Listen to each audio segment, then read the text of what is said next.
कांग्रेस नेता डॉक्टर गोविंद सिंह ने सांसद ज्योतिरादित्य सिंधिया पर जमकर हमला किया है। गोविंद सिंह ने आरोप लगाया है कि सिंधिया परिवार सरकारी जमीनें हड़पता है। उन्होंने मांग की है कि सिंधिया समर्थक मंत्री को राजस्व विभाग ना दिया जाए, अन्यथा उनको सरकारी जमीनें हड़पने की खुली छूट मिल जाएगी और वो और भी सरकारी जमीनें हड़प लेंगे। बात का है, आज़ादी में जब आई तो भारत सरकार, मध्य प्रदेश सरकार और सिंधिया स्टेट से मर्जर के समय जो एग्रीमेंट हुआ था उसमें अनेक भूमि जो शासकीय घोषित की गई थी और सिंधिया जी के लिए उनके परिवार को कैद दी गई थी, उसका गजट नोटिफिकेशन है।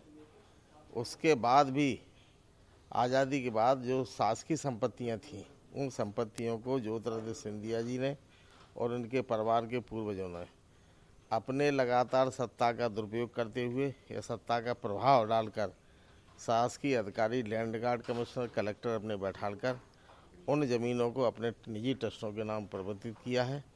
इस तरह की कई याचिकाएं ग्वालियर उच्च न्यायालय में लगी हैं और पहले भी अपने शासकीय अधिवक्ता जो बनाते हैं हाई कोर्ट में, वो भी सिंधिया की ज़मीनें बचाने के लिए सरकार को क्षति पहुंचाकर शासकीय ज़मीनों को सिंधिया के नाम कर रहे हैं। हजारों करोड़ रुपए की ज़मीनें उज्जैन, शिवपुरी और ग्वालियर में सिंधिया स्टेट ने आज़ादी की मर्जर एग्रीमेंट में शासकीय ज़मीन को अपने नाम कराया है। इसलिए मैंने शिवराज सिंह जी से सलाह दी है मुख्यमंत्री जी को कि आपको 7.5 करोड़ जनता के हित में शासकीय संपत्ति को बचाए रखें, अन्यथा ये संपत्ति सिंधिया जी अपने दबाव में राजस्व मंत्री अपने बना लेते हैं, कलेक्टर, लैंड गार्ड कमिश्नर और इसके साथ ही साथ ग्वालियर उच्च न्यायालय में शासकीय अधिवक्ताओं को अपने प्रभाव से शासकीय ज़मीनों को सिंधिया के नाम कराने में जो संलग्न रहते हैं उनसे उनको दूर रखें, ये हमारा अनुरोध है। कांग्रेस नेता गोविंद सिंह ने मुख्यमंत्री शिवराज सिंह चौहान को चुनौती दी कि अगर शिवराज सिंह चौहान में हिम्मत है तो वो सिंधिया को शिवपुरी, ग्वालियर, गुना में जो विवादित जमीनें हैं उसकी जांच कराएं। गोविंद सिंह यही नहीं रुके, उन्होंने यहां तक कह दिया कि अगर सिंधिया परिवार पर मेरे लगाए गए आरोप गलत साबित हो तो मुझ पर मानहानि का केस भी दर्ज कर सकते हैं। एग्रीमेंट के बाद जो शासकीय जमीनें थीं, जो सिंधिया ट्रस्ट या सिंधिया जी के परिवार के द्वारा हड़पी गई हैं, हजारों करोड़ की संपत्ति जनता की उसको बचा डूबी है, उसके लिए एक आयोग गठित करें।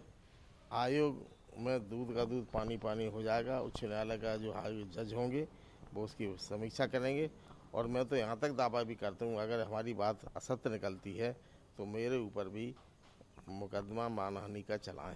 जब सिंधिया थे तब ये एक्शन क्यों लिया गया? मैं पहले से भी आज कहाँ चल रही हैं, हमारे तमाम मित्रों ने, कांग्रेस के साथियों ने, भारतीय जनता पार्टी के लोग तो वहाँ समर्पण कर चुके हैं, पहले भी थे और आज भी हैं। अब पूरी भारतीय जनता पार्टी की सरकार दिल्ली सहित सिंधिया के आगे नतमस्तक हो चुकी है। अब कांग्रेस नेता ने ज्योतिरादित्य सिंधिया पर जो आरोप लगाए हैं वो तो जांच का विषय है। आने वाले दिनों में उपचुनाव होने वाले हैं, इसके लिए बीजेपी और कांग्रेस पूरा जोर लगा रही है और शायद इसीलिए कांग्रेस बीजेपी को घेरने का कोई मौका नहीं छोड़ना चाह रही है। ब्यूरो रिपोर्ट, MP तक।